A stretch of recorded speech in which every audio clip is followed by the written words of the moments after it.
Alemania en el cuarto año después de la guerra, entre escombros y nuevos comienzos, y ante decisiones dramáticas. Irgendwo, irgendwann fängt ein kleines Märchen an. Irgendwann kommt irgendwer, einfach von woher.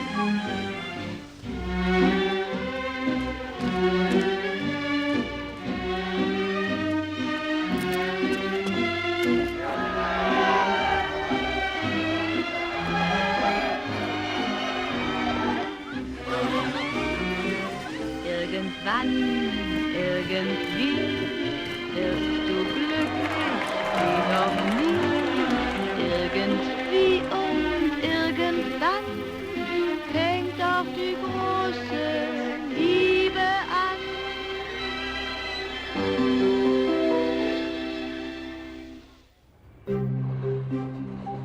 Alemania, como era, ya no existe. Y en el pequeño pueblo de Leubsdorf, a orillas del Rin, como en todas partes, se trata simplemente de lidiar con la vida cotidiana.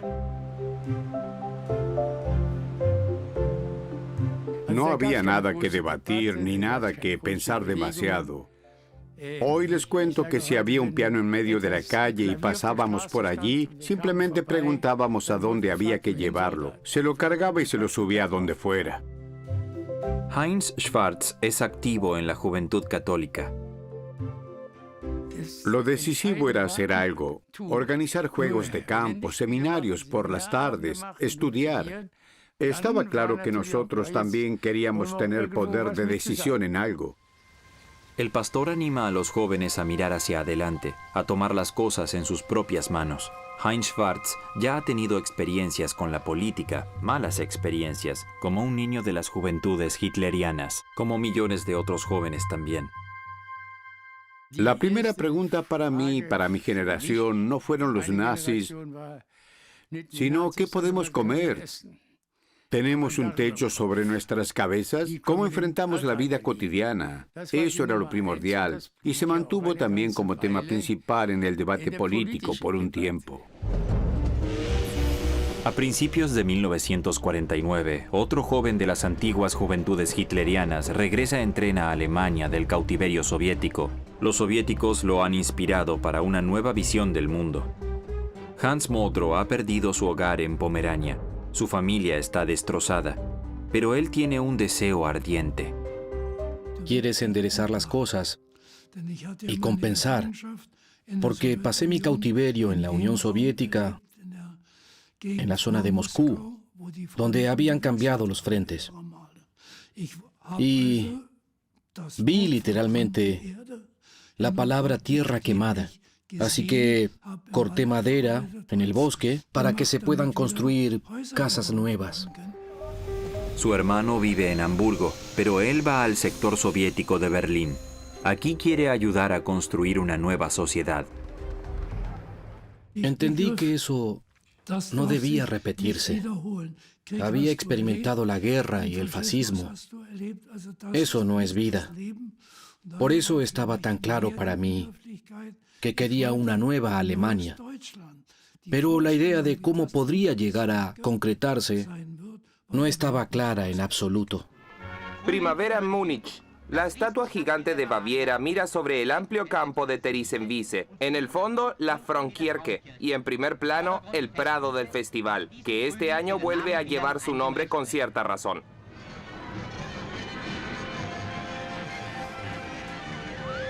Múnich, capital del movimiento, fue el sitio donde había comenzado el ascenso de Hitler. También junto a la Theresienwiese, un abogado judío y su hija acababan de poder regresar a su antigua casa.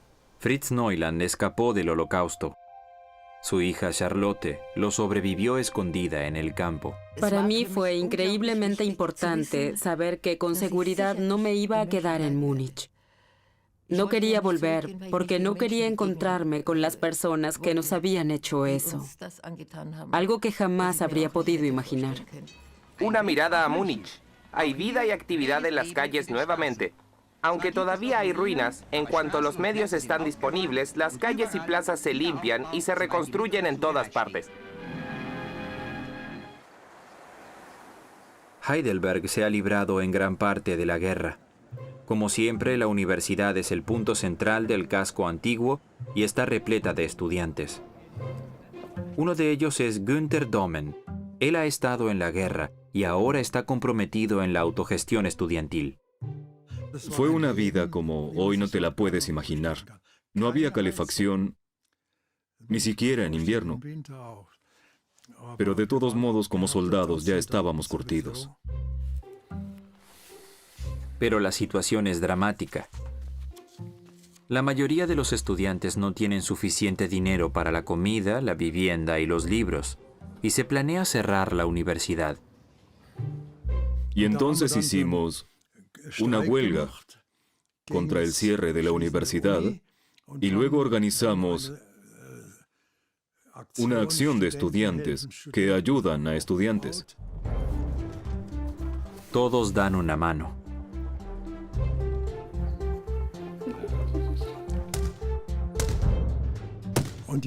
Y la población ayudaba a sus estudiantes con las mesas gratis. Siempre ofrecían mesas donde se les permitía comer gratis. Había una gran solidaridad. Fue increíble. El punto culminante es una manifestación en la calle principal. El comandante de la ciudad de los Estados Unidos hace pasar tanques, pero los estudiantes no son disuadidos.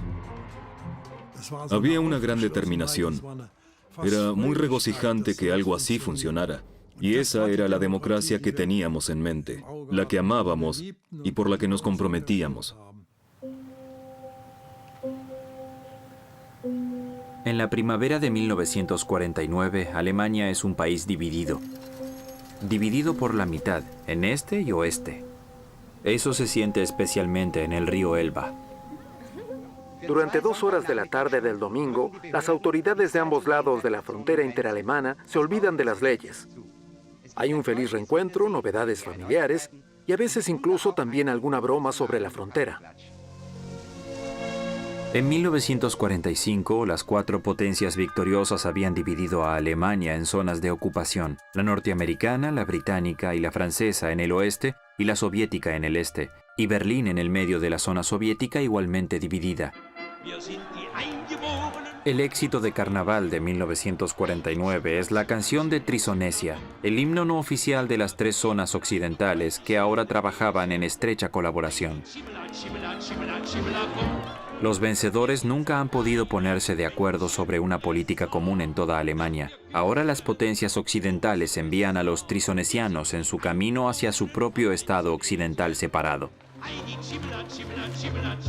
Desde el verano de 1948, los soviéticos bloquean la parte oeste de Berlín. Aquí, como en Occidente, se introduce el marco alemán en contra de la explícita voluntad de la Unión Soviética. Berlín Occidental bloqueada se convierte en la ciudad principal de la Guerra Fría.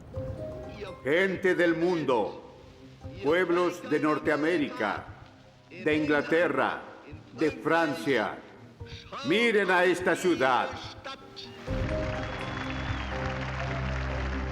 El suministro aéreo de Berlín Occidental se convierte en un éxito político de relaciones públicas para los estadounidenses y los británicos. El puente aéreo sienta aquí y en Alemania Occidental la base emocional para una inclinación hacia el oeste. Mientras el tráfico aéreo desde Alemania Occidental a Berlín se expande cada vez más, la policía del sector oriental restringe más y más el tráfico dentro de la ciudad. Construye barricadas en la frontera del sector. Cuando regresé en el 49 y vi las tasas de cambio, me quedó completamente claro: Occidente es más fuerte y quiere demostrar su poder con este tipo de cambio. Y los soviéticos no pueden jugar a esta altura. Ahí son los perdedores. Y por eso han puesto la presión. Hans Modrow, que ya era miembro de la organización juvenil FDJ, ahora se une oficialmente al SED, el Partido Socialista Unificado. Pero primero quiere conocer la vida. Como cerrajero profesional, es enviado a la fábrica de locomotoras en el suburbio berlinés de Hennigsdorf. En la fábrica de locomotoras debe promover el nuevo sistema, pero en todas partes se ven los rastros de la guerra y de la era nazi. Así que estaba nuevamente como cerrajero, en este caso en Leu, en Ennisdorf, donde en el 49 las locomotoras que estaban para arreglar aún tenían ruedas para la guerra. Parte de la cuadrilla eran berlineses occidentales. Y a mí, desde que tuve mis primeras tareas, me llamaban el ruso, porque todos lo habían notado y decían, él siempre discute. Si aquí hablamos contra los rusos, él siempre se pone de parte de ellos. No le resulta fácil, pero se mantiene firme. Soy un alemán, al igual que ustedes, con una idea diferente acerca del mundo. Pero una cosa está clara, todos somos alemanes. Las primeras nuevas locomotoras de la producción de posguerra abandonan la planta de Hennigsdorf. Un comienzo prometedor para el nuevo año, el primer año de nuestro plan de 2 años. La reconstrucción es lo más importante en el este y en el oeste. Reconstrucción de viviendas, economía, rutas de tráfico. Y la reconstrucción de un estado, o tal vez 2 estados. En el este y el oeste se hace política. Los jóvenes todavía educados por el régimen nazi deben desempeñar un papel activo. Pero la política y los partidos tienen una mala imagen y nadie quiere tener nada más que ver con ellos. Un estado de ánimo no puede ser peor que el sentimiento antipartidista después del final de la Segunda Guerra Mundial. El NSDAP tenía millones de miembros. No sé cuántos miembros había en sus organizaciones. Había alguien en todas las familias y de pronto todo estaba mal y todo fue criticado y con razón. Pero a menudo me decían, ¿cómo puedes volver a ese partido? Desde el otoño de 1948, los políticos de los parlamentos de las zonas del oeste se reúnen en la Academia Pedagógica de Bonn. Por encargo de las potencias ocupantes, elaboran una constitución democrática para el incipiente Estado occidental. Era como, bueno, los que están allá arriba, el establishment, y lo que el nuevo establishment hace ahora, esperemos y veamos. Estamos cansados de ellos. A la gente no le interesaba mucho. Era un pueblo derrotado. No pensaron que iban a poder levantar cabeza nuevamente de algún modo. No les importaba ni la ley, ni aquella ley. Lejos del debate público, 61 hombres y 4 mujeres discuten el futuro en el Consejo Parlamentario. El presidente, Konrad Adenauer, también quiere incluir la opinión de los jóvenes. En Heidelberg el clima en la universidad se ha calmado. Un día el cartero irrumpe en la oficina del Comité General de Estudiantes. Aún veo el telegrama de Konrad Adenauer invitándome a asistir a las reuniones del Consejo Parlamentario. Decía, el alojamiento y las comidas son asumidos por nosotros, pero por favor traigan su ropa de cama. Ahora Günther Domen trabaja regularmente en Bonn como asistente en el Consejo Parlamentario. Así tiene acceso directo a la gran política. Una mañana, cuando me dirigía a la sesión plenaria caminando por el Godesberg-Allee y pasó Adenauer con su Mercedes. Estaba lloviendo, paró a mi lado, bajó el vidrio de la ventanilla y me dijo, usted también va a la sesión plenaria. Vamos, va a empaparse, yo lo llevo. Y luego cuando llegamos, le dijo al chofer, cuando vuelva a ver a este joven, llévelo con nosotros. El objetivo común de los delegados es construir una democracia funcional. Para ello, los partidos trabajan estrechamente juntos. El hombre más importante del SPD, Carlo Schmidt, ha sido incluso enviado a Bonn desde Württemberg en lugar de un representante de la CDU.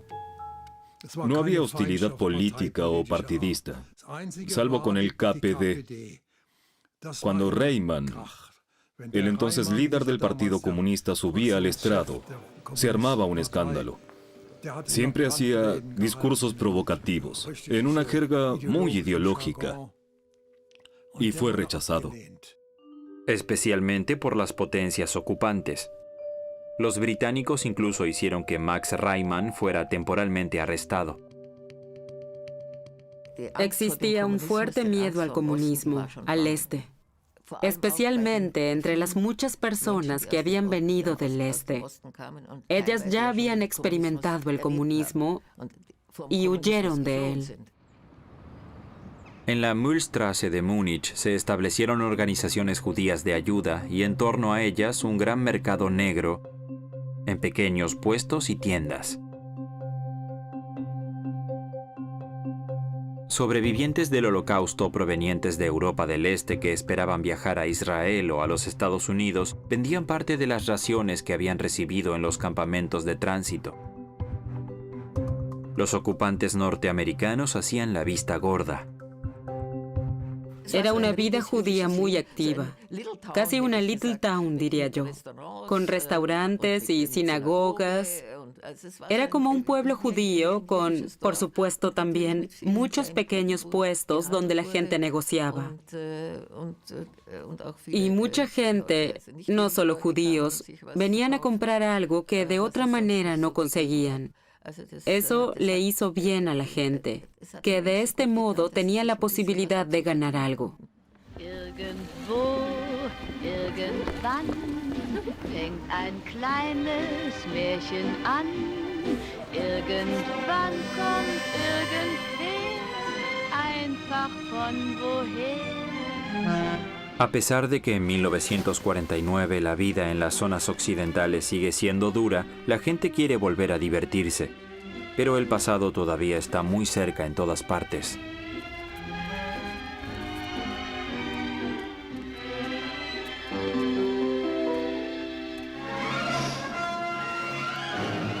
Un gran evento deportivo. En Múnich, Heinz Rühmann da largada a la primera carrera de 6 días después de 15 años de pausa. Las estrellas de ayer están de vuelta. Heinz Rühmann, hasta hace unos pocos años atrás uno de los favoritos del régimen nazi, es de nuevo el galán perspicaz. Su comedia, El secreto del gato rojo, es uno de los éxitos cinematográficos del oeste. En los cines del este hay cosas más serias en el programa, sobre todo la celebración de los éxitos soviéticos. En la zona soviética la sociedad es sistemáticamente politizada contra toda resistencia. Así es también en la fábrica de locomotoras de Hennigsdorf. El director Berger destacó que el plan solo puede hacerse realidad a través del trabajo de todos nosotros. Todas las fuerzas constructivas están en el proceso de establecer una vida nueva y mejor a través de la planificación de su propio trabajo. La organización en la Asociación Juventud Libre Alemana no tenía más del 20% en la empresa. Allí estábamos nosotros también, la parte organizada de los jóvenes. Pero como no éramos mayoría, tampoco marchábamos cantando canciones de construcción. En el Consejo Parlamentario de Bonn, el estudiante Günther Domen es testigo directo de cómo se hace la política, y su aporte es requerido. Lo emocionante eran los almuerzos juntos. Allí se escuchaba mucho de lo que no se escuchaba en las sesiones oficiales. Entonces vino Adenauer, se sentó en mi misma mesa y de pronto me preguntó qué estaba pasando con los estudiantes, que eran tan apolíticos, pero al mismo tiempo tan activistas. Le expliqué un poco y luego dijo, ¿podemos hablar un poco más extensamente sobre eso? Adenauer invita al estudiante a su casa en Rundorf, al otro lado del Rin. Hay una buena comida y una botella de vino. Y luego al final dijo, ¿puede simplemente anotar lo que me ha dicho y traérmelo lo antes posible mañana a la oficina? Y eso fue entonces la base para un discurso que pronunció en breve. El 13 de octubre de 1948, Adolf Hennecke trabajó en su turno. Al final del mismo, En vez del estándar de 6.3, Adolf Hennecke extrajo 24.4 metros cúbicos de carbón. El SED quiere usar el movimiento activista para impulsar la economía en el este. El minero Hennecke se convierte en el gran héroe de la propaganda. Nosotros también queríamos un Hennecke y éramos activistas jóvenes. Yo también me esmeraba por trabajar bien en mi taller, para encontrar reconocimiento, y no era el SED el que lo decidía. Había que esforzarse para que los demás lo aceptaran y dijeran: es realmente un compañero, él pertenece aquí, es uno de los nuestros. Pero cuando se trata de política, al joven activista y a sus colegas a menudo les resulta difícil ponerse de acuerdo. En esos temas siempre hubo una distancia, una grieta que era naturalmente anticomunista. La sede del partido SED determina la vida en el este, y el SED hace aquello que quiere Stalin, el líder de la Unión Soviética. El hombre más importante de Stalin en Berlín es Walter Ulbricht. Oficialmente es solo un funcionario de segunda fila, pero en realidad es quien mueve las cuerdas. El partido busca el control sobre la vida pública, especialmente de la economía de la zona soviética. La Feria de Primavera de Leipzig de 1949 es su puesta en escena. Por primera vez desde el final de la guerra, la feria técnica alcanzó nuevamente su nivel anterior. El stand de BMW Eisenach repleto.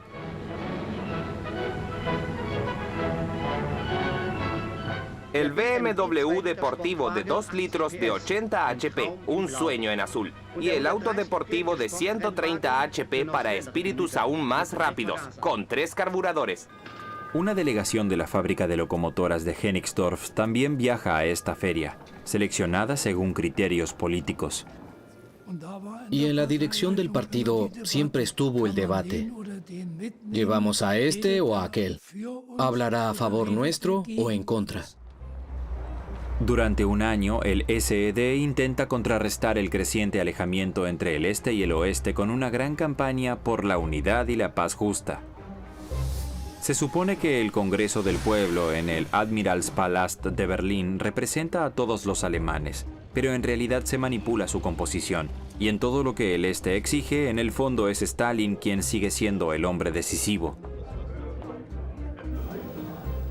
Dennos nuestra unidad. Dennos una paz justa.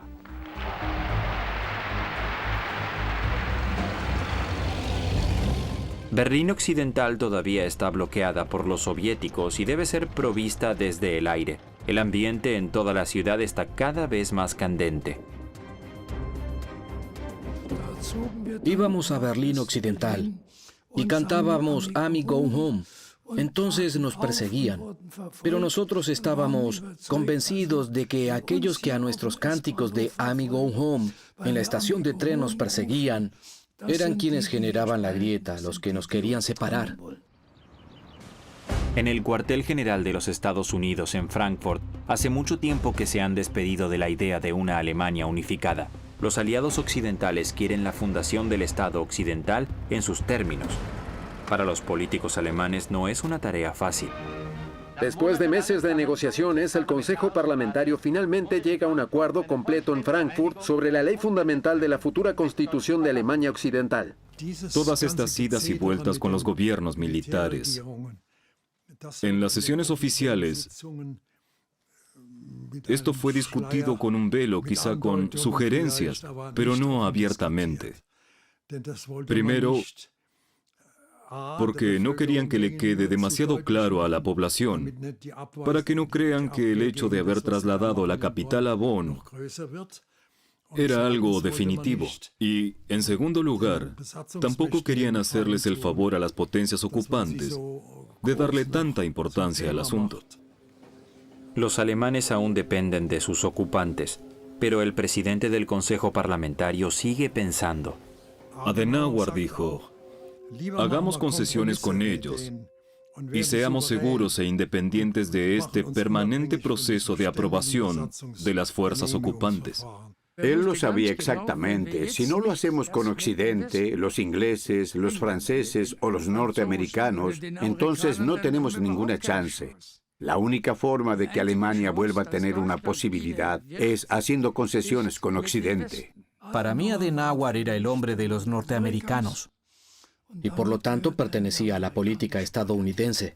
Una oficina postal independiente maneja el afluente de entrada diaria. Muchas de las cartas tratan sobre la cuestión de cómo debería ser la bandera del nuevo Estado alemán.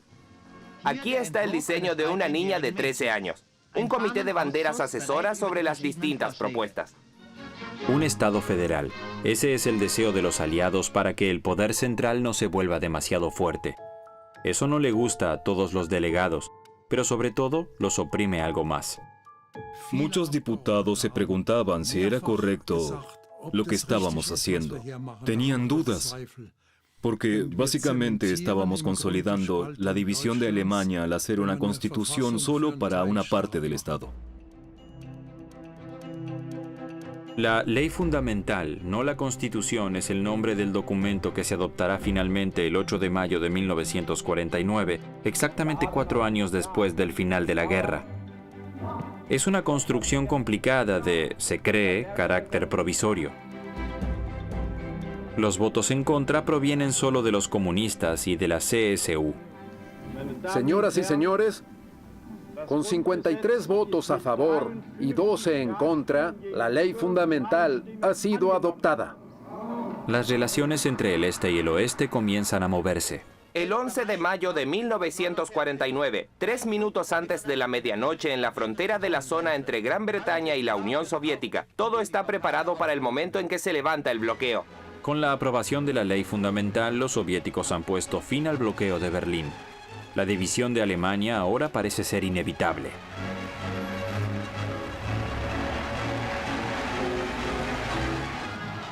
Konrad Adenauer vuela a la zona oeste de Berlín.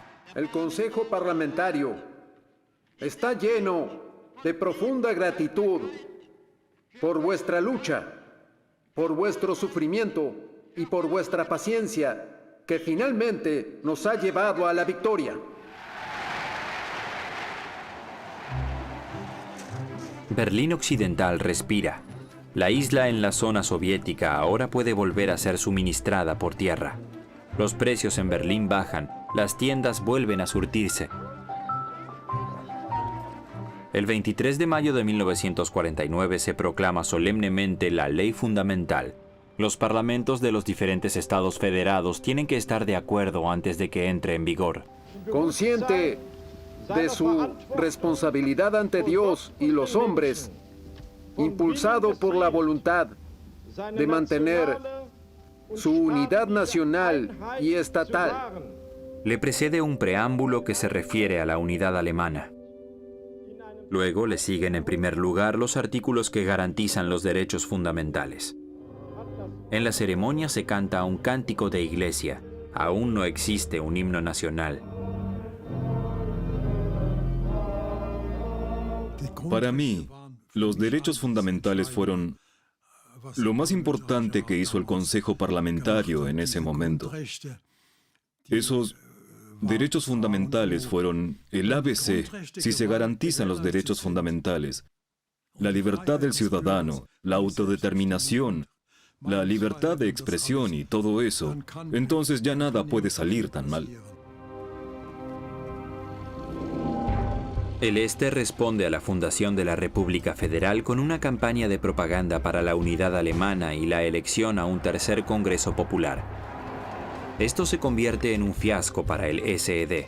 Solo mediante una extrema manipulación se puede informar un resultado de aprobación de 2/3. A principios de junio, el partido convoca al Parlamento Juvenil de la FDJ. Por las calles de Leipzig desfila la demostración de la FDJ a la Karl-Marx-Platz, donde unos 200.000 jóvenes se reunieron para una importante manifestación.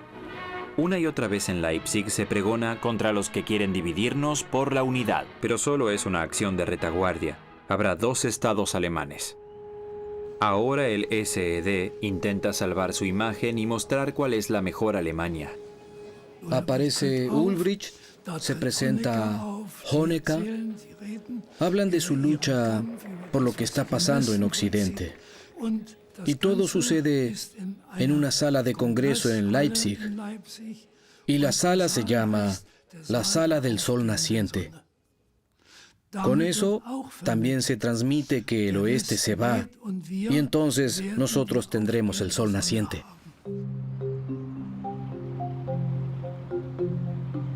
En Leubsdorf, a pocos kilómetros de Bonn, Heinz Schwarz, el aprendiz de apenas 20 años, se ha convertido en un político de carrera. Como secretario de distrito de la CDU, debe organizar eventos y hacerse cargo de las contribuciones de los miembros. Tenía una pequeña motocicleta que para que arrancase siempre tenía que correr y darle envión. Con ella conducía por el distrito para asegurarme de cobrar mi salario. Eso también tenía la ventaja de que si el dinero no llegaba para el mes, al menos conocía a la gente y hablaba con ellos. Pronto la oficina de la CDU también tiene un automóvil con el cual ahora Heinz Schwarz se traslada a la campaña electoral del Bundestag. Y si el candidato anunciado llega tarde, él también pronuncia el discurso. Un lugar católico. Reunión el domingo por la mañana después de misa. Por supuesto, iban a la iglesia y luego a un salón de 125 o 130 lugares, completamente lleno. No se podía ver nada. Todos estaban fumando. Ninguna mujer, pero todos presentes. ¿Pueden hacer silencio? El joven quiere hablar.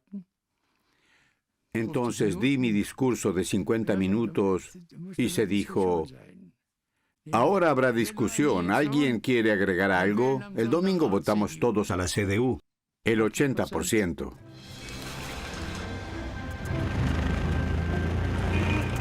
En la joven República Federal hay campaña electoral y también es verano, el que a pesar de todo igualmente quieren disfrutar.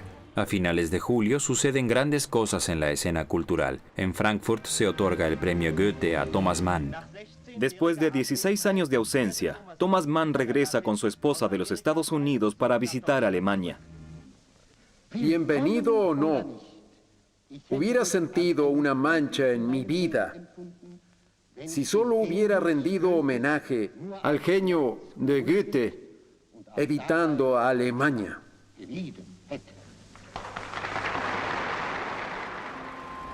Pero también aquí se pone de manifiesto la sombra de la separación entre el este y el oeste. Hay dos premios Goethe en 1949. Thomas Mann es recibido también en Weimar con una gran ceremonia de entrega de premios. El poeta mantiene la distancia y da el mismo discurso de premio por segunda vez. El informativo del Este vitorea. Con la doble entrega de los premios Goethe a Thomas Mann, el premio Frankfurt am Main y el premio Weimar, se deja en claro de la manera más hermosa que la cultura alemana es indivisible. Sus libros habían sido quemados en Alemania. Thomas Mann mantiene el recelo, en Frankfurt como en Weimar. Mi visita fue tratada en los diarios con la debida simpatía y festividad. Tampoco hubo cartas de odio, como varias veces en el oeste. Solo una avalancha de telegramas de bienvenida y felicitaciones de sindicatos, asociaciones juveniles, organizaciones políticas y culturales. Si los gobiernos democráticos de Alemania Occidental tienen dificultades contra el nacionalismo reaccionario y reivindicaciones del nazismo, en el este es el deseo burgués de libertad y seguridad jurídica democrática. La insatisfacción con la mala condición económica se contrarresta con la popularidad del régimen, pero por supuesto que toda crítica está delegada para uso privado y oral. Muchos alemanes todavía consideran que el nacionalsocialismo es una buena idea. En Múnich, los lugares de culto de los nazis han sido destruidos. Pero cuando el Süddeutsche Zeitung discute la cuestión judía, las reacciones son aterradoras. Váyanse a América. Pero allí tampoco los necesitan, ya tienen suficiente de esos chupasangres. El antisemitismo nunca murió. Él nunca murió. La reacción a la publicación. Una manifestación indignada de refugiados judíos en la Mühlstraße. La policía antidisturbios de Múnich reacciona rápidamente de modo violento. Los sobrevivientes del Holocausto se sienten de pronto como si estuvieran nuevamente entre los nazis. Solo con dificultad, la policía militar estadounidense puede calmar la situación. En Bonn se preparan para la primera elección general. Estos son los sonidos de los cuales todo Bonn se hace eco. Solo hay una gran obra en construcción con el proyecto central de Casa del Parlamento. Bajo una gran presión de tiempo, la Academia Pedagógica se ampliará para convertirse en la sede del Parlamento. La pequeña ciudad en el Rin es ahora oficialmente capital. Konrad Adenauer vive justo al otro lado del Rin. Alemania Occidental eligió su primer parlamento. Si bien los días previos al 14 de agosto todavía estaban marcados por feroces luchas de propaganda, el día de las elecciones transcurrió tranquilo incluso en las 3 zonas occidentales. ¿El resultado? La CDU obtiene el 31%, 2 puntos por arriba del SPD. En la primera sesión parlamentaria, el 7 de septiembre de 1949, 11 partidos entran en el Parlamento. Los gobernadores militares aliados acompañan la ceremonia. Ahora la ley fundamental cobra vida.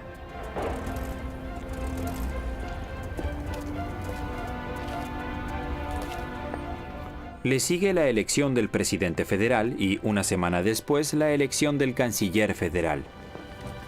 En el público también se encuentra un joven de Leuchtdorf. En la Academia Pedagógica de Bonn se colocaron asientos al aire libre para que todos pudieran ver y también altavoces para que pudiéramos enterarnos del procedimiento. En la elección del canciller federal, las mayorías son extremadamente escasas. ¿Proporcionará la CDU de Adenauer el canciller? No lo sabíamos y teníamos curiosidad por el resultado. Pero funcionó. Sin embargo, la diferencia es mínima. En última instancia, la propia voz de Adenauer hace la diferencia. Una semana más tarde de la elección, toma juramento como primer canciller federal. Lo juro, con la ayuda de Dios. El que ganó, ganó. Perdón, el que gana, gana. Al día siguiente, el canciller federal se dirige hacia el Hotel Petersberg, al otro lado del Rin.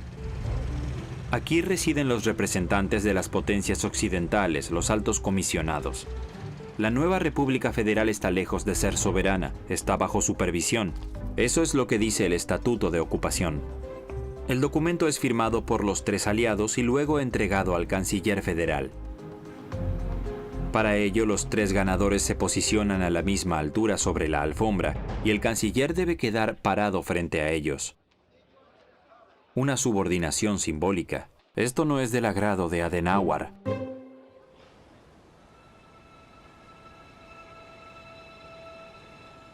Los parlamentarios de Bonn discuten y los altos comisionados que crearon esta fachada dictan la política de Alemania Occidental. Este gobierno de Bonn, que es contrario al derecho internacional, no puede hablar en nombre de Alemania, solo hace cumplir la voluntad de los altos comisionados. Ahora es el turno de Berlín. El 7 de octubre de 1949 se reúne en el antiguo Ministerio de Aviación del Reich el Consejo Popular, un subcomité del Congreso Popular, y se declara como Parlamento provisional. La Cámara Popular promulgó por unanimidad la Constitución de la República Democrática Alemana, asimismo como la ley sobre la formación del gobierno provisional. Otto Grotewohl se convierte en primer ministro, pero el hombre fuerte es Walter Ulbricht, el hombre de Moscú. En la misma sala en la que la Alemania de Hitler capitulara, la RDA se declara soberana.